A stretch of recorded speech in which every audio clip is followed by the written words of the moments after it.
ನೀನು ಕೊಪ್ಪಕ್ಕೆ ಹಾಕ್ತಿರೋಳು ಅಂತ ಹೇಳ್ತಿದ್ರು. ಸೀನಿಯರ್ ಆಫೀಸರ್ಸ್ ಜೂನಿಯರ್ಸ್ಗೆ ಎದುರ್ತಾ ಇದ್ದಿದ್ದೇನೆಂದ್ರೆ, ನೀನು ಜಾಸ್ತಿ ಮಾತಾಡಿದ್ರೆ ನೀನು ಕೊಪ್ಪಕ್ಕೆ ಹಾಕ್ತೀನಿ, ಕೊಪ್ಪಕ್ಕೆ ಹೋಗೋದಾದ್ರೆ ಎಲ್ಲರೂ ಬೇಡಪ್ಪ ಅಂತ ಹೇಳ್ತಾರೆ.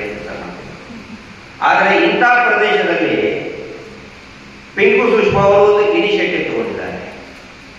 ನನಗೆ ಆಶ್ಚರ್ಯ ಅನಿಸ್ತು. ಕಡಿಮೆ ಜನ ಏನು ಬಂದಿಲ್ಲ.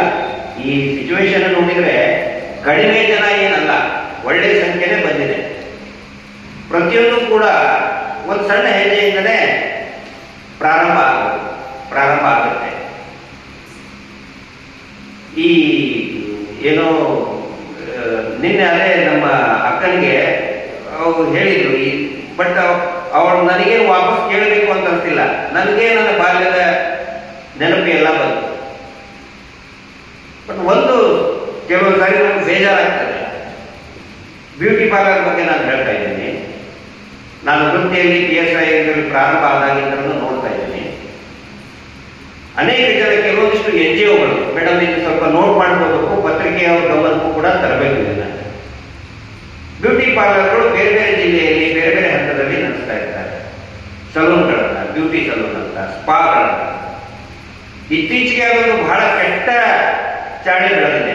ಕೆಲವೊಂದಿಷ್ಟು NGOಗಳಿಗೆ ನಾವು ಸ್ಪಾ ಮೇಲೆ ರೇಡ್ ಮಾಡಿಬಿಟ್ವಿ, ಅಲ್ಲಿ ಆ ಚಟುವಟಿಕೆ ನಡೀತಾ ಇತ್ತು, ಈ ಚಟುವಟಿಕೆ ನಡೀತಾ ಇತ್ತು. ಅದೆಲ್ಲ ಸುಳ್ಳು. ಪೊಲೀಸರು ರೇಡ್ ಮಾಡ್ತಾರೆ, ಸುದ್ದಿ ಮಾಡ್ತಾರೆ. ಅನೇಕ ಕೆಲವೊಂದಿಷ್ಟು NGOಗಳನ್ನು ನಾನು ನೋಡಿದ್ದೀನಿ, ಮಾತಾಡೋದನ್ನು ನೋಡಿದ್ದೀನಿ. ಚರ್ಚೆಯಲ್ಲಿ ಅವ್ರು ಏನೋ ದೊಡ್ಡದಾಗಿ ಹೇಳ್ತಾರೆ, ನಾವು ಸ್ಪಾ ಮೇಲೆ ರೇಡ್ ಮಾಡಿದ್ವಿ, ನಾವು ಬ್ಯೂಟಿ ಪಾರ್ಲರ್ ಮೇಲೆ ರೇಡ್ ಮಾಡಿದ್ವಿ ಅಂತ. ಬ್ಯೂಟಿ ಪಾರ್ಲರ್ ಅಲ್ಲಿ ರೇಡ್ ಮಾಡುವಂಥದ್ದು ಏನಿರ್ತದೆ?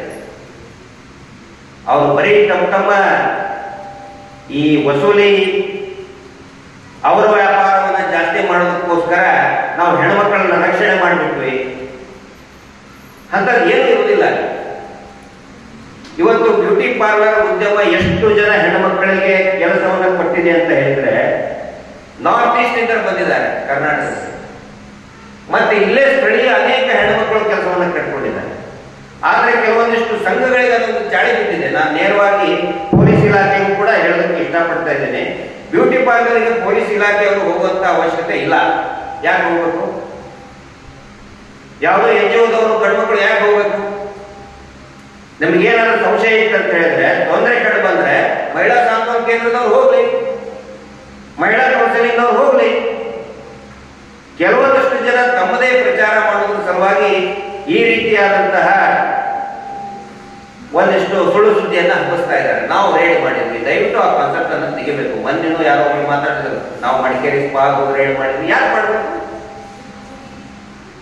ಗಂಡಸಾದವನು ಒಬ್ಬರು NGO ನಡೆಸ್ತಾ ಇರೋನು ಸ್ಪಾ ಹೋಗಿ ರೇಡ್ ಮಾಡುವಂತ ಅವಶ್ಯಕತೆ ಏನಿದೆ? ಮಹಿಳಾ ಸಾಂತ್ವನ ಕೇಂದ್ರದವ್ರು ಇಲ್ವಾ? ಅವ್ರು ಹೋಗ್ಬೇಕು, ಅವ್ರು ಹೋಗಿ ಮಾತಾಡ್ಬೇಕು. ಅಲ್ಲಿ ಅಂತೇನಾದ್ರು ಆ ತರ ಏನಾದ್ರೂ ಸಮಸ್ಯೆ ಇದ್ರೆ ಕ್ರಮ ಕೈಗೊಳ್ಳಬೇಕು. ಆದ್ರೆ ಕೆಲವೊಬ್ಬರಿಗೆ ಅದೊಂದು ಹವ್ಯಾಸ ಚಟ ಆಗಿಬಿಟ್ಟಿದೆ. ತಮ್ಮ NGO ನಡೆಸೋದಕ್ಕೆ ಬ್ಯೂಟಿ ಪಾರ್ಲರ್ ಮೇಲೆ ಏನೋ ಒಂದು ಇದಂತಾರೆ. ಆದ್ರೆ ಈ ಕೊಪ್ಪದಂತ ಊರಲ್ಲಿ ಒಂದು initiative ತಗೊಳ್ಳೋದಿದೆಯಲ್ಲ, it's a really challenging. ನಾನು ಲೋಟಸ್ ಕಂಪನಿಯವರಿಗೆ ಮತ್ತೆ ಇದನ್ನ ಆಯೋಜಿಸಿದಂತ ಜಾಸ್ಮಿನ್ ಕಂಪನಿಯವರಿಗೆ ಮತ್ತು ಯಾರ್ಯಾರು ಇದಕ್ಕೆ ಸ್ಪಾನ್ಸರ್ ಇದ್ರಿ ವಿನಂತಿ ಮಾಡ್ಕೊಡ್ತಾ ಇದ್ದೀನಿ. ಬಹುಶಃ ನೀವು ABCD ಈ ತರ ಗ್ರೇಡ್ ಮಾಡಿರ್ಬೋದು. ನೀವು ಸಿಟಿಗಳನ್ನ, ನಗರಗಳನ್ನ, ಗ್ರಾಮೀಣಗಳನ್ನ. B ಮತ್ತು ಈ ಗ್ರಾಮೀಣ ಭಾಗದಲ್ಲಿ ಬಹಳಷ್ಟು ಸ್ಕೋಪ್ ಇದೆ. ಯಾಕಂದ್ರೆ ನಾವು ಬೇರೆ ಬೇರೆ ಕಡೆ ಪ್ರವಾಸ ಮಾಡ್ಬೇಕಾದ್ರೆ ನಮ್ಗೆ ಹೇಳ್ತಿರ್ತಾರೆ, ಹೆಣ್ಮಕ್ಳು ಹೇಳ್ತಿರ್ತಾರೆ, ನಾನು ಬ್ಯೂಟಿಷಿಯನ್ ಕೋರ್ಸ್ ಮಾಡಿದ್ದೀನಿ ಸರ್ ಅಂತ ಹೇಳಿ. ಆದ್ರೆ ತಂದೆಗೆ ಒಪ್ಪಿಗೆ ಇರುವುದಿಲ್ಲ, ಮಗಳಿಗೆ ಇಚ್ಛೆ ಇರ್ತದೆ. ಮಗಳಿಗೆ ನರ್ಸ್ ಆಗಬೇಕು ಅಂತ ಇಚ್ಛೆ ಇರ್ತದೆ, ತಂದೆಗೆ ಇಚ್ಛೆ ಇರುವುದಿಲ್ಲ. ಎಷ್ಟೋ ಜನ ಹೆಣ್ಮಕ್ಳಿದ್ದಾರೆ. ದಯವಿಟ್ಟು ಈ ತರ ಈ ಕಾನ್ಸೆಪ್ಟ್ ಇರುವಂತಹ ಕಾರ್ಯಕ್ರಮಗಳನ್ನ ತಾಲೂಕು ಮಟ್ಟದಲ್ಲಿ ಆಯೋಜನೆ ಮಾಡಿ. ಅವ ಬೇಕಿದ್ರೆ ಇವೆಂಟ್ ಆರಂಭ ಮಾಡ್ಬೇಕಾದ್ರೆ ಹೇಳಿ ನಮ್ಮಂತವ್ರು ಸಾಕಷ್ಟು ಜನ ಇರ್ತಾರೆ. ಸಣ್ಣ ಸಣ್ಣ ಇಂಥ ಪಟ್ಟಣಗಳಲ್ಲಿ ಮಾಡಿ. ಅದ್ರ ಜೊತೆಗೆ ನಂದು ಒಂದು ವಿನಂತಿ ಇದೆ. ಬ್ಯೂಟಿ ಆಯ್ತು, ಬ್ಯೂಟಿ ಜೊತೆಗೆ ಸೇಫ್ಟಿ ಬಗ್ಗೆ ಕೂಡ ಚರ್ಚೆ ಆಗ್ಬೇಕಲ್ಲ, ಹೌದಲ್ಲ? ಈಗ ಆ ಕಡೆ ನಮ್ಮ ಅಕ್ಕಂದ್ರೆ ಹೇಳಿದ್ರು, ಅನೇಕ ಹೆಣ್ಮಕ್ಕಳ ಮೇಲೆ ಅತ್ಯಾಚಾರ ಪ್ರಕರಣದ ಬಗ್ಗೆ ಹೇಳಿದ್ರು. ಆದ್ರೆ ಎಷ್ಟೋ ಜನಕ್ಕೆ ನನಗೆ ಆಶ್ಚರ್ಯ ಅನ್ನಿಸ್ತದೆ, ವಿಶೇಷವಾಗಿ ನಮ್ಮಂತ ಗಂಡ್ಮಕ್ಕಳಿಗೆ ಅದನ್ನ ಕೇಳೋದಕ್ಕೂ ಕೂಡ ನಾವು ಮುಜುಗರ ಪಡ್ತೇವೆ. ನಾನು ನನ್ನನ್ನು ಒಳಗೊಂಡು ಹೇಳ್ತೇನೆ, ನಾವು ಮರೆತು ಬಿಡ್ತೇವೆ ನನಗೂ ಹೆಂಡತಿ ಇದ್ದಾಳೆ ಅಂತ ಹೇಳಿ, ನಾವು ಮರೆತು ಬಿಡ್ತೇವೆ ನನಗೂ ಕೂಡ ಮಗಳಿದ್ದಾಳೆ ಅಂತ ಹೇಳಿ, ನಾವು ಮರೆತು ಬಿಡ್ತೇವೆ ನಾವು ಕೂಡ ತಾಯಿಯಿಂದಲೇ ಬಂದಂತವ್ರು, ನಮಗೂ ಒಬ್ಬಳು ತಾಯಿ ಇದ್ದಾಳೆ ಅಂತ ಹೇಳಿ.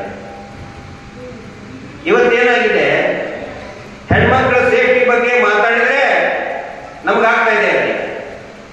ಸೌಜನ್ಯ ಹೋರಾಟದಲ್ಲಿ ನಾವು ಮಾತಾಡ್ತಾನೆ ಇದ್ದೀವಿ, ಮಹೇಶ್ ಶೆಟ್ಟಿ ತಿಮ್ಮರೊಳ್ಳಿ ಅವರು ಮಾತಾಡ್ತಾನೆ ಇದ್ದಾರೆ 12 ವರ್ಷದಿಂದ.